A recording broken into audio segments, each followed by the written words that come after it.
Welcome into the ATL Day Ones podcast. I am Tenitra Batiste with my boy Jarvis Davis. We appreciate you guys coming to us on what we are turning into a Falcons Friday, less than 2 weeks ahead of the NFL draft. So we appreciate you guys rocking with us as always, going to all podcast platforms and checking us out. Any audio or podcast platform, we are there. Also, we are on YouTube along with the rest of the Locked On Sports Atlanta podcast family. So check us out there. Like us, subscribe to our channel, and as well, leave us some comments and let us know what you guys think about the podcast. So, like I said, it is less than 2 weeks away from the 2022 NFL draft. And so we have a guest with us for Falcons Friday to talk all things Falcons. He is the guru, the impresario for Locked On podcast, Locked On Falcons here in Atlanta, Aaron Freeman. What's up, A?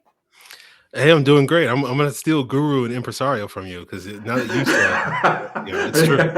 Right. I'm using that from now on. Yeah, they tell me I use my words well, Aaron. They tell me I use my words well. So listen, I know there's lots to talk about, lots to get into with you, so I don't want to belabor. I want to ask you a couple questions just to kind of tee things off for us, especially get your perspective on the Falcons. So first things first, let's take a step back and go into the offseason this past offseason, right? So give us a synopsis or a summary of your thoughts on some of the moves the Falcons made, especially this past offseason, that have now set the stage for what we're going to see in 2 weeks.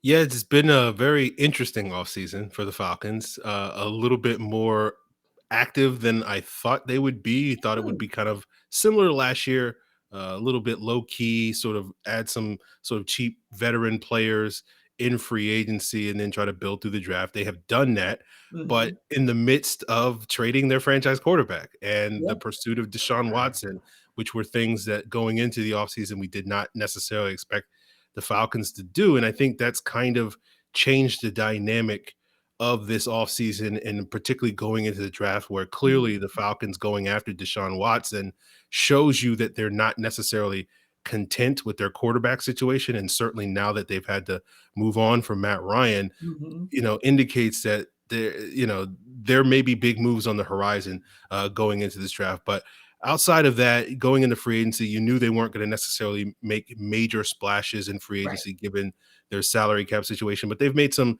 solid low-key moves. Hopefully they'll work out a little bit better than some of the cheaper signings that they made a year ago that you didn't necessarily see too many of those guys outside of maybe Cordero Patterson and a couple of others really move the needle for the team during the season. But you hope players like Casey Hayward, Marcus Mariota, some of the wide receivers they've added, Rashaan Evans at the linebacker position. They've gotten a pass rusher and Lorenzo Carter from the University of Georgia. You hope some of these moves maybe work out a little bit better for them this season than it did the previous year. Yeah, and you bring up a great point. We look at last year, even a year before, where you get a Todd Gurley. That's kind of where we started. And granted, that was pre-Terry Fontenot, but that's kind of where we started seeing those one-year prove-it deals kind of come to light, if you will, for the Falcons. But of course, maybe arguably the best one and prove-it year in the last couple of years, Cordero Patterson certainly coming back. And even to some degree, Eric Harris, we'll call him serviceable, and we'll just leave it right there. But certainly some, and Jarvis doesn't even like calling him serviceable. Okay, Jarvis, I was trying to be nice, man. Aaron know how I get down, man. I try to, see the positive in everything. But ultimately, you're right.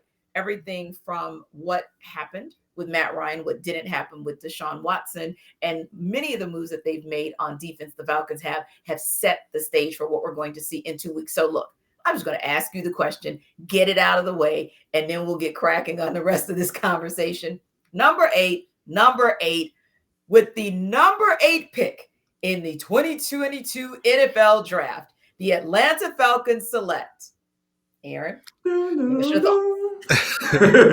Honestly, I have no idea. Like, I think it's tough. Because outside, it's one of those things where, like, that interest in Deshaun Watson tells you again that they're not happy with the quarterback situation. And again, parting ways with Matt Ryan, and no offense to Marcus Mariota, but I don't think anybody outside of Mariota's own household sees him as more than a bridge quarterback in Atlanta. And so if you have an opportunity to get a young quarterback particularly someone like Malik Willis, who checks a lot of the same boxes that Deshaun Watson would have checked. Sure. Big armed, athletic, local to the area, potentially putting butts in the seats and get this fan base, buzzing a little bit. He wears number 7. Like another Falcons quarterback that was very popular back in the day. Yeah. So it checks a lot of the boxes that, at least from a marketing standpoint, if you're Arthur Blank and you're tired of seeing Mercedes-Benz Stadium be empty, drafting a player like Malik Willis does energize the fan base quite a bit more than, say, going in the other direction, which is, building the trenches, getting a pass rusher, which we know the Falcons desperately need a pass rusher. They should have an opportunity to get one of the top pass rushers in this draft class, but it really boils down to what they think about their quarterback situation.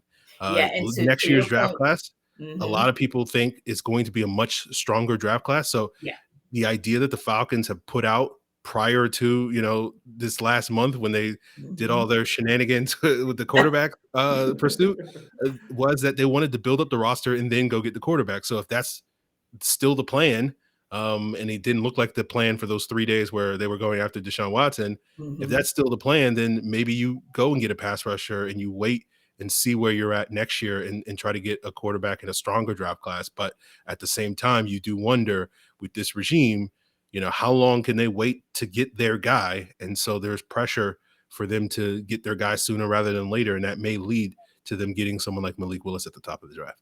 Indeed. And I think about this from last season and how there were so many eyeballs and so many hopes, dreams, and aspirations to get Justin Fields, but the pressure was not there to get him because there was still a number 2 under center. Now this year, different story, different situation. And to your point, that might actually end up dictating whether or not they would go with the Malik Willis versus the scenario they found themselves in even last season. T and I, Aaron, have talked about on this show continuously about how important this NFL draft is. Just thinking about what Terry Fontenot, because I feel like general managers put their stamps on teams, right? Put their stamps on teams. Thomas Dimitrov put his stamp on his team by drafting the fourth and Matt Ryan, face of the franchise. And it also had a really good draft in 2016 that afforded them the opportunity to go to a Super Bowl.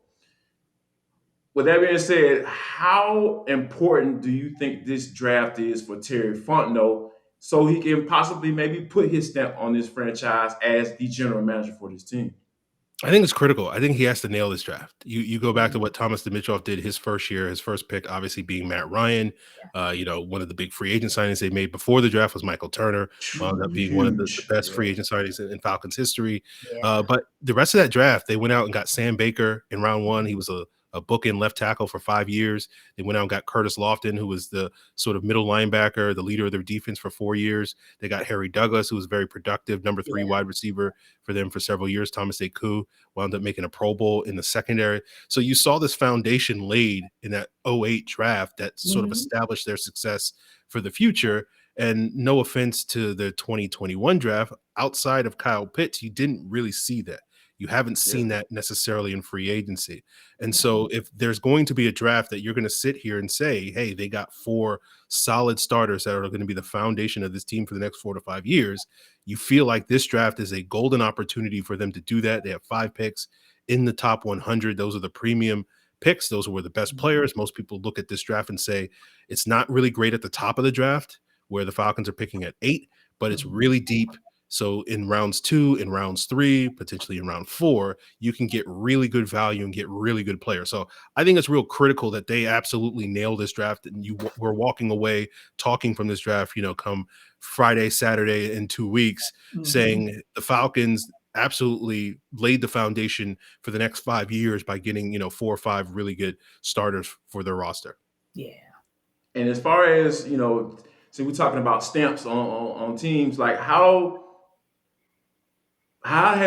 did you feel last year about Arthur Smith and how he just essentially squeezed 7 wins out of that roster that they had last year? Do you look at that something that's saying, okay, all right, if they get him more talent in, they can possibly do some more things and maybe compete a little bit earlier than people think?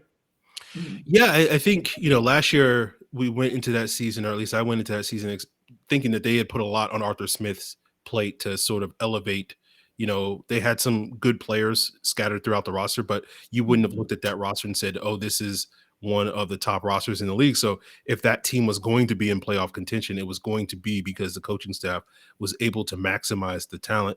And I thought they did a decent job at various points, but there were certain areas of the roster that were a little disappointing. So I think you go into this season wondering if those areas, particularly in the trenches on the offensive and defensive line, how much better they are going to be. And I think it's really important that they get some playmakers on either side of the ball that can really enhance the trench play, because I think without getting better in that area, you're not going to be able to see this team really make progress moving forward. I know, Jarvis, we talked about this on Locked On Falcons the other day, and you look at some of the teams that they're going to play this year and some of the pass rushers that they're going to face on their schedule, like Aaron Donald and Myles Garrett. It's like a who's who of some of the elite Yes. players. And if this offensive line isn't ready to play, and they weren't for a large chunk of last season, that's going to be some problems. And then you look on the other side of the ball with the defense, and we saw this in 2020 when they faced some of the top quarterbacks in the NFL, and I think that was a contributing factor to why they struggled to close out games, because they couldn't get pressure on the quarterback. And you got Tom Brady, you got Justin Herbert, you got Lamar Jackson, Joe Burrow, all these guys on their schedule this year. And the only way you're going to slow down those offenses is by getting after the quarterback. So I think the coaching staff has their work cut out for them. And I think if they can get some playmakers on both sides of the ball in the trenches, it will make their jobs a whole lot easier this season. Yes, indeed. Indeed. Listen, we only have 30 seconds, so we know we got to get you back to get some reaction on the other side of the draft in terms of who those 9 picks are, if they even keep all 9 picks, of course. One thing I want to ask you. This morning, defensive coordinator Dean Pease said that if he had his way, he'd want him to go all defense for all 9 picks. Now, we know that's not going to happen, but if they should, right. But since we've got a defensive player in Jarvis Davis on this podcast, I want to go defense. If there was one player, and I want to go diamond in the rough. So if you want to give me somebody not obvious in the 30 seconds, do that. But who is maybe a diamond in the rough who's kind of slowly but surely caught your eye during this whole process, combines and pro days and the like, where you're like, if the Falcons get him, we might have ourselves another Ade Ogundeji, or we might have ourselves another Foye Oluokun, or one of those diamonds in the rough on our hands.